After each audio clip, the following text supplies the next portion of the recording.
الحمد لله رب العالمين والصلاة والسلام على المبعوث رحمة للعالمين وعلى آله وصحبه وأزواجه أجمعين أما بعد. We made a few videos about my experience in Afghanistan. I always considered it to be my honor to, when the scholars of Islam said that if you can help them, go help them, that I went as a foot soldier to go help my Afghani brothers and sisters. Alhamdulillah.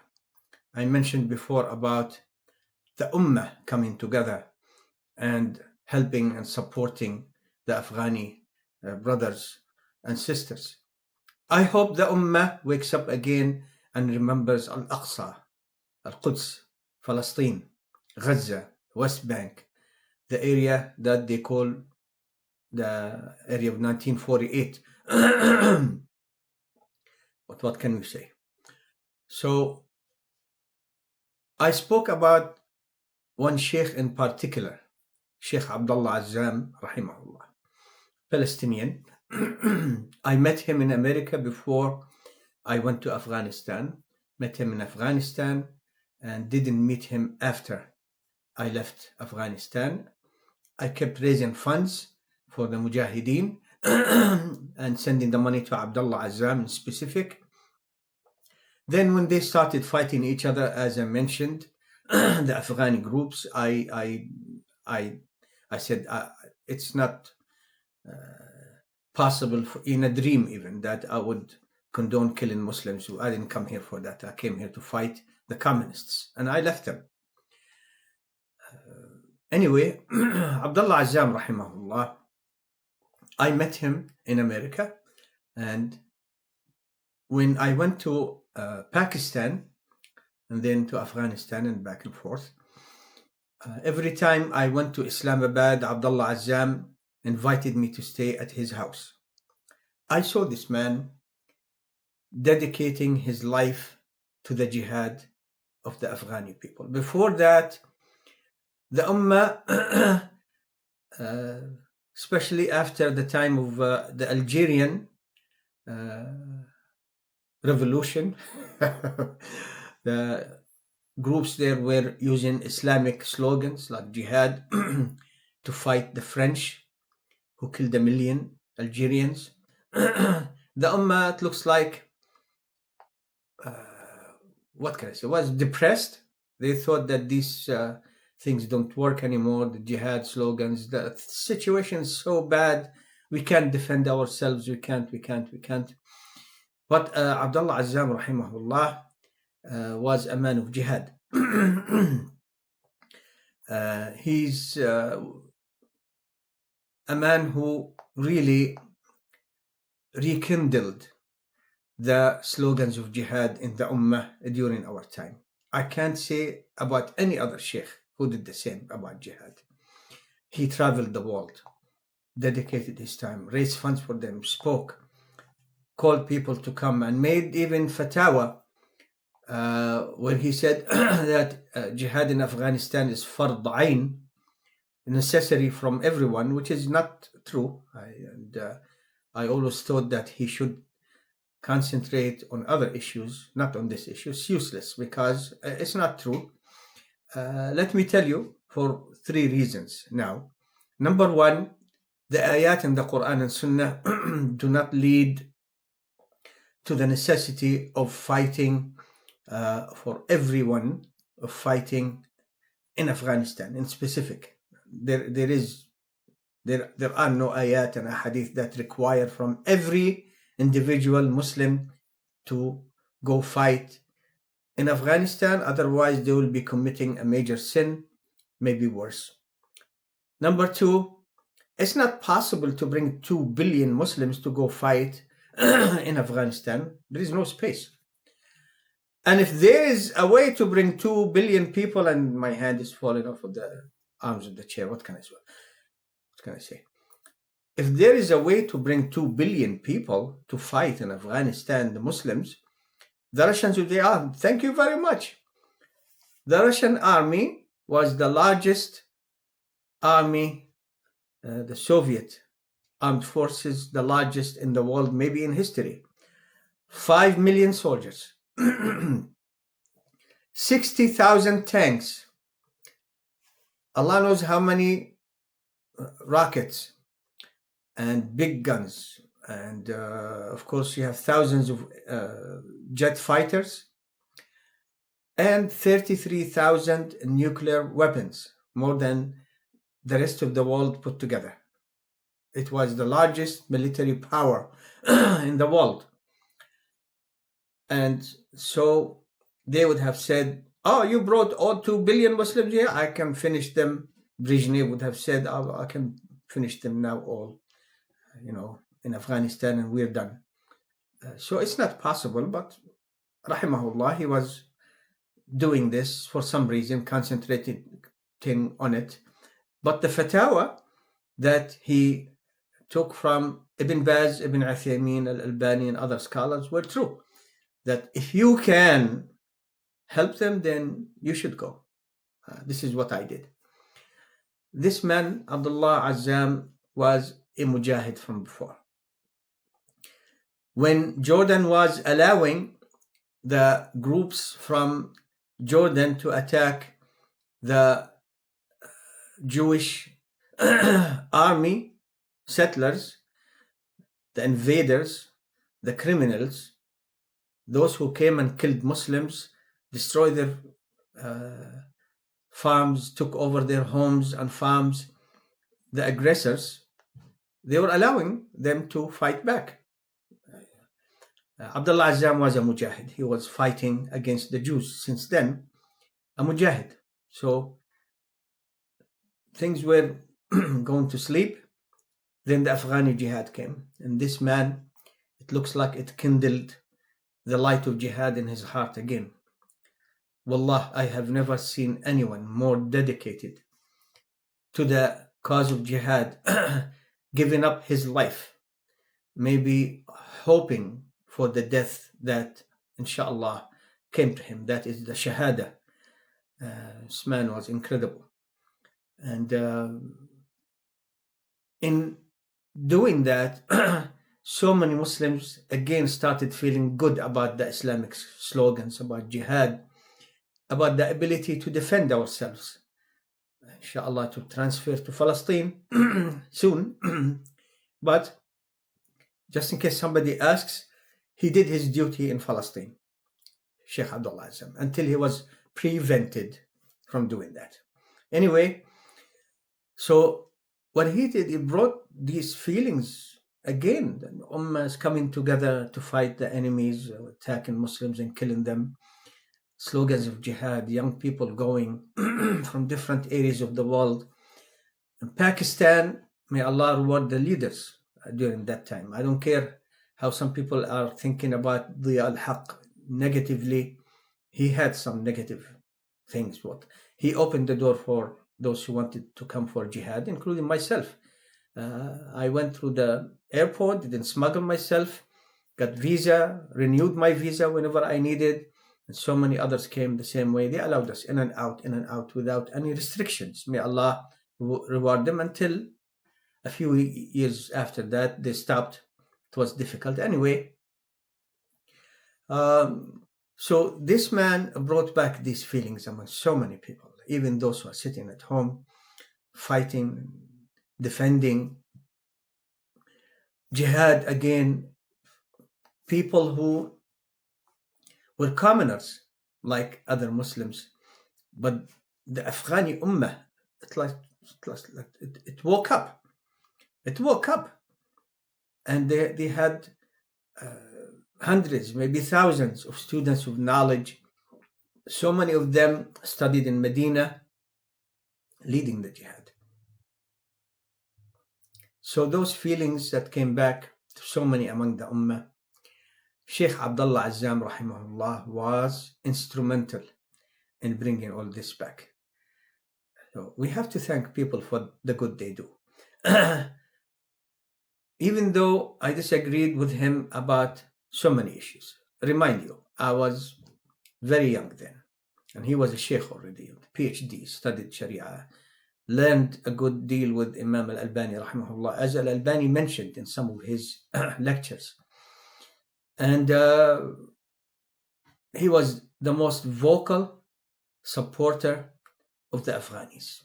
Hundreds of millions of dollars he brought to the cause of the Afghani Jihad by Allah's permission, by Allah's help. And the money that came from the Gulf area in specific, and all other areas, specifically the Gulf area, hundreds of millions of dollars, maybe billions.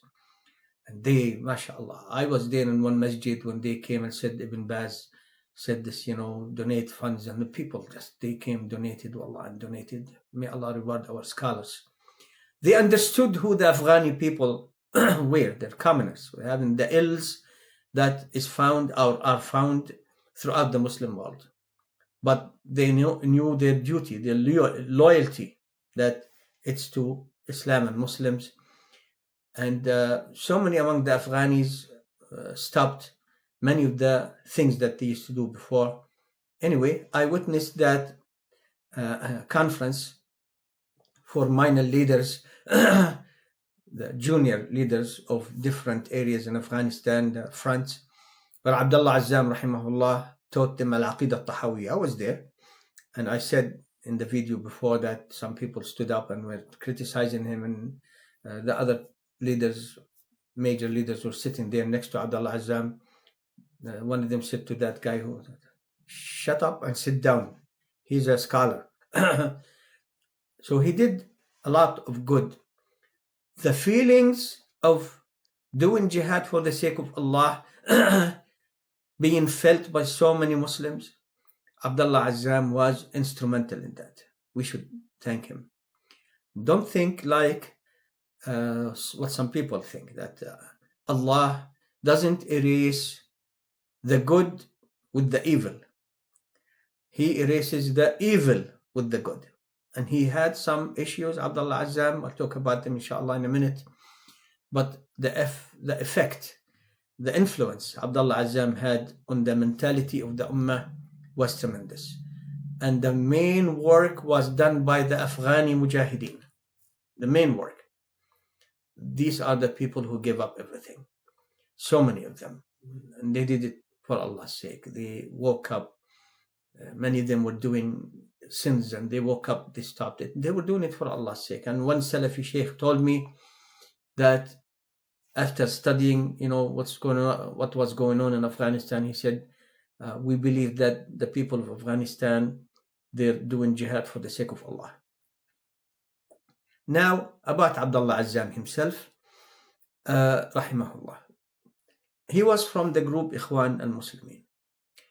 When he studied with the Albani, he was with the Ikhwan al-Muslimun, or al-Muslimin, and it left an impression on his personality. For example, some issues that are not clear remained with him, and I criticized that. Listen, they have strange understanding of the religion, and I'm talking here in general, by the way, not specific people. It's just I'm talking about this mentality. They think Allah created us on this earth to establish the Khilafah. Allah created us on this earth to establish Tawheed, to the extent that in some of the famous books that they studied from and concentrated on, one of the books said that the conflict between Fir'aun and Musa alayhi salam was about who should be the leader. Tawheed. Well, he said, okay, Tawheed, you stay there. I'm going to talk to Fir'aun now. Who's going to be the boss? That's ridiculous. That's absolutely ridiculous. Abdullah Azzam had a part of this idea. And to tell you the truth, being a young man, and we had some other young Salafis there, he was respectful. He would listen. I said before that when he was giving lectures sometimes in Arabic, He knew I was strong in Arabic, alhamdulillah. He would be saying something, then he would look at me. I tell him, yeah, okay. And he respected what we said, but what can I say? We have to talk about this aspect of how to understand Islam between those who follow the Quran and Sunnah and the way of Salaf al-Salih and the groups. This major problem caused so much damage to the cause of jihad in Afghanistan, and then we'll talk later inshallah about the Khawarij when they came. I read about the Khawarij, then I saw them. Today it was about Abdullah Azzam. Yes, he had some of the ideas of the Ikhwan, and may Allah forgive him for that. But when jihad started, his dedication was fully for and about the jihad. It is very important for us to thank people who helped the ummah. And we need to understand that Abdullah Azzam was a mujahid himself. He was a Palestinian mujahid. He did his duty until he was prevented from continuing. I saw him in his house. I stayed with him every time. We used to go to Fajr, and on the way I'm holding a copy of the Quran, and because he was trying to memorize the Quran at an older age. So he would recite the Quran to me, and I would, making sure that his recitation was accurate on the way there, on the way back. And his house was a front. That's in Islamabad. Was a front by itself.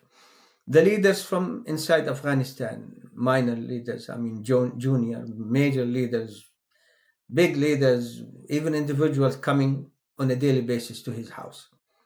And his wife, may Allah reward her, cooking for the groups that were coming every day. Cooking and cooking and cooking. She did her jihad too. May Allah reward her.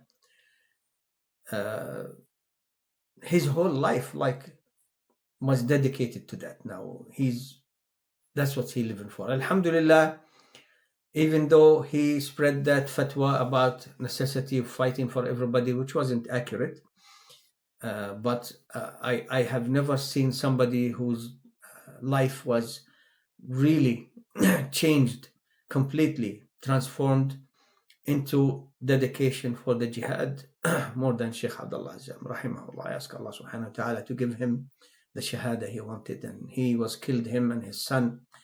I have some theory about how and who killed him, but I'm not going to share it. Bi'idhnillah Azza wa Jal, he's now enjoying jihad. May Allah forgive him what he the mistakes that he made. But that doesn't prevent us from talking about the issues that were remaining in his mind from the group he was with, and how that affected his ideology, methodology. But his creed was generally Salafi, except for a few points. So, inshallah ta'ala, why we need to talk about this aspect is because what happened later in Afghanistan was based on some of these ideas, and inshallah Azza wa Jal, if Allah gives me the time, I will talk about it. Today was about Abdullah Azzam rahimahullah. I managed to finish before 20 minutes. I ask Allah subhanahu wa ta'ala to give us knowledge in the religion and righteousness in statement, action, and deed. Also, and creed. Statement, action, and creed. Okay. And deed. Today I wanted to talk about Abdullah Azzam so that some of the Salafis who have negative views about him realize that he did a lot of help for the Ummah, and